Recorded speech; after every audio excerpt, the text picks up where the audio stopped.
Vídeo número 161 de 365. Pregunta. Hola Joan, estoy hasta los de ser un cobarde. ¿Cuál es el mejor ejercicio para hacerme más valiente? Vale, os voy a contar una historia. Yo me crié en uno de los peores barrios de la ciudad. Y además ya fui a un colegio de preescolar, que eso era una jungla, aunque éramos niños muy pequeños. No era nada extraño ver a niños sangrando de los desastres que se hacían ahí, incluso a esas edades. No se les ocurrió tampoco a los profesores o a la directora o director de ese colegio de preescolar que ofrecernos como juguetes un contenedor lleno de trozos de madera así que los niños usaban para tirárselo a la cabeza. Y bueno, era muy común ver a niños con la cabeza abierta y desastres así. Pero eso, bueno, eso era más fruto de la inconsciencia, ¿no? Y de no saber qué se estaba haciendo. Pero ya después sí, en mi colegio de primaria era muy común que hubiese peleas todos los días. Todos los días. Y yo, que era un niño muy, muy pacífico, muy tranquilo, y nada dado a los problemas, ni a meterme absolutamente con nadie, pero que tenía ojos en la puñetera cara y veía el panorama, pues no me hacía ni puñetera gracia que un día me pudiese tocar a mí, que un día pudiese ser yo el objeto del típico matón de turno.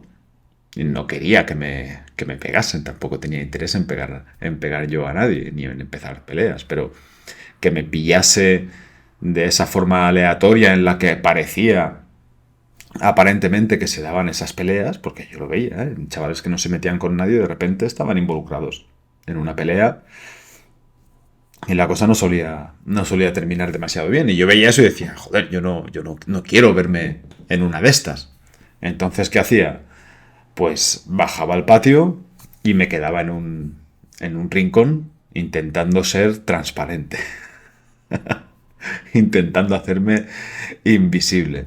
Pero no pasó nada de tiempo hasta que me tocó. Me tocó y la cuestión es que vino un chaval, sin más, que me vio ahí. Yo me quedé un poquito flipando y lo siguiente que ya recuerdo es él acercarse y darme un puñetazo en la tripa, que me quedé seco. Yo estaba en una esquina, me dio el puñetazo, me puse la mano aquí, hice así y como que me fui empotrando en el suelo, ¿no? Así, en plan, Dios mío, solo me faltó hacer así. Hasta que, no se me olvidará nunca, en ese preciso momento, un brazo apareció detrás del matón este y le hizo ¡paf! Y le metió un puñetazo en la cara. Un ángel, ¿no? El matón vaciló, se quedó así como de lado, se giró para ver quién era y era un chaval que era la mitad que yo. Se llamaba Gaby, me acuerdo. Y se puso el chaval así, con los puños, y le dijo, venga, venga. Y el matón cogió, se acojonó y se fue. Y este chico vino a preguntarme si estaba bien. Yo hasta la fecha no había visto nada tan alucinante en toda mi vida. No podía comprender cómo alguien tan pequeño, tan flaco, es que era extremadamente flaco, tenía unos bracitos así.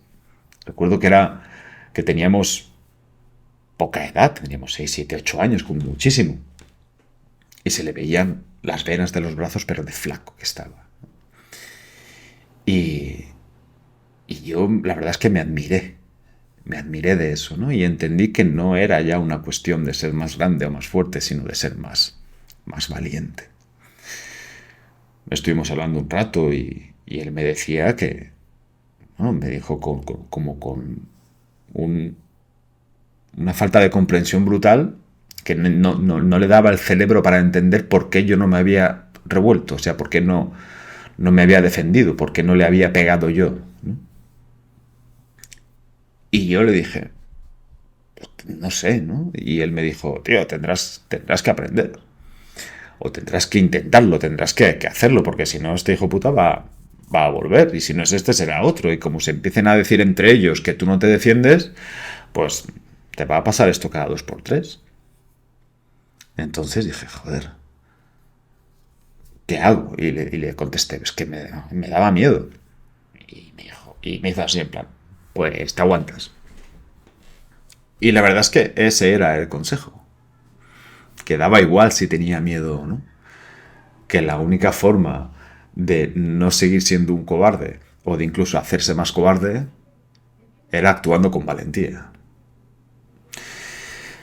A la siguiente vez que me pasó algo así, y fue al cabo de pocas semanas, en un partidito de fútbol que hacíamos en el patio, no sé qué coño pasó. Estábamos luchando por una pelota con un chico. El chico que se llamaba Alex, me acuerdo, estaba así de espaldas y yo le intentaba quitar la pelota. Y a lo mejor le di una patada sin querer, ¿no? Pero el chico se revolvió, lo típico, ¿no? Con la boca así y con el puño en alto. Y en ese momento me acordé del chico que me había defendido, de Gaby, y de la situación, y de lo poco que me había gustado sentirme tan vulnerable en ese momento, tan indefenso, y de lo poco que me había gustado después sentirme tan cobarde y no haber sabido responder y reaccionar como si había sabido responder y reaccionar un chico que pesaba la mitad que yo y medía la mitad que yo. Y en ese momento, cuando este chico en el partido de fútbol me hizo así, hostias, reconozco que me acojoné. Se me aflojó un poco la vejiga y todo, ¿no? No estaba ahí en plan, hostias, ¿qué hago ahora? Y me salió del alma hacer ¡pum! Y le metí un empujón en el pecho que el chaval se quedó seco. O sea, no supo qué hacer. Se quedó así con los ojos así en blanco, me llamó hijo puta y se fue y siguió jugando el partido. Y yo estaba así que el corazón me iba a 1000. Tenía el pecho que me subía y me bajaba. Y después dije, hostias, lo he hecho. He sido capaz, estaba cagado de miedo, pero he sido capaz de reaccionar, de defenderme, de hacerle sentir a esa persona que quizá podía seguir con ello, que quizá podía agredirme, pero que gratis no le iba a salir de ninguna manera, y que para empezar ya se había llevado un empujón en forma de hostia con las 2 manos así en el pecho, ¿no? O sea, ya le había dejado claro que aquello le iba a suponer un precio, que gratis no le iba a salir. Y la cosa, bueno, seguimos el partido y después no pasó nada. Volvimos a clase y yo estaba ahí sentado en la mesa como si hubiese descubierto un mundo nuevo. O sea, yo estaba ahí sentado y me sentía tan bien, pero no por haberle hecho daño, que no le hice daño, realmente. Un golpe en el pecho se le debió picar 2 minutos nomás. Sino me sentía extremadamente bien por haber sido capaz de defenderme a pesar del miedo. O sea, había sido capaz de actuar valientemente a pesar de haber sentido miedo. Yo hasta ese momento pensaba que valiente era si no sentías miedo. Y entendí que inevitablemente eso no podía ser así, ¿no? Que para ser valiente uno se hace valiente porque existe el miedo. Si no existiese el miedo, no existiría valentía de ninguna manera. No habría un obstáculo que superar y una ganancia que tener, ¿no? No habría un acto que supera el miedo o que funciona a pesar del miedo o que lo trasciende, que le vence a ese miedo, y el premio a ese acto es una ganancia de valentía. Entonces pensé, si hago esto siempre, puedo llegar a convertirme en alguien muy fuerte, muy, muy valiente, ¿no? Y en ese momento también me apetecía mucho la idea me atraía la idea romántica de ser yo una figura parecida a ese chico que me había defendido en la primera vez que me pegaron en mi vida, ¿no? Defender a los débiles. Y yo creo que fue ahí cuando se empezó a formar en mi cabeza la idea de llegar a ser policía algún día, como así fue. Que después entendí que había otras maneras de defender ayudando a la gente, y de ahí el trabajo que ejerzo hoy en día y desde hace tantos años, ¿no? Trabajando como mentor y ayudando a diferentes personas a solucionar sus problemas y a ayudarles a que la vida les vaya bien, y sobre todo a que se hagan más fuertes, más valientes, más disciplinados, ¿no? Que creo yo que es la base para tener una vida buena, una vida mejor. Así que si tengo que dar un consejo sobre el mejor ejercicio, el mejor acto, lo mejor que podemos hacer para ser más valientes es detectar cuando estamos sintiendo ese miedo y no consentir no hacer nada.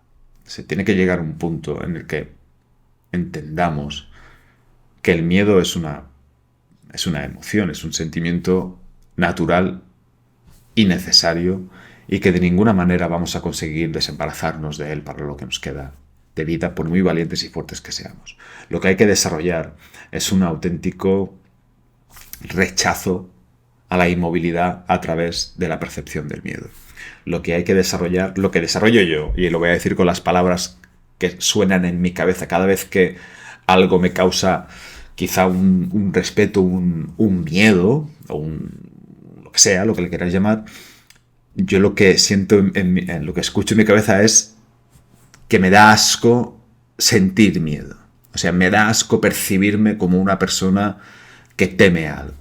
Y en ese momento lo que hago es reaccionar extremadamente rápido. Y voy hacia esa cosa. El mejor ejercicio para hacerse más valiente es reaccionar siempre ante el miedo. Es hacer algo cuando ese miedo aparece. No consentir ya nunca más ser la típica persona que siente miedo por algo y no hace nada. Porque detrás de eso lo único que hay cuando no tomamos el camino de la valentía, cuando rechazamos el camino de la valentía, automáticamente nos entregamos a otro camino, que es el camino de la cobardía. Y es el camino de la pequeñez. Y es el camino de la promesa hacia una vida pobre.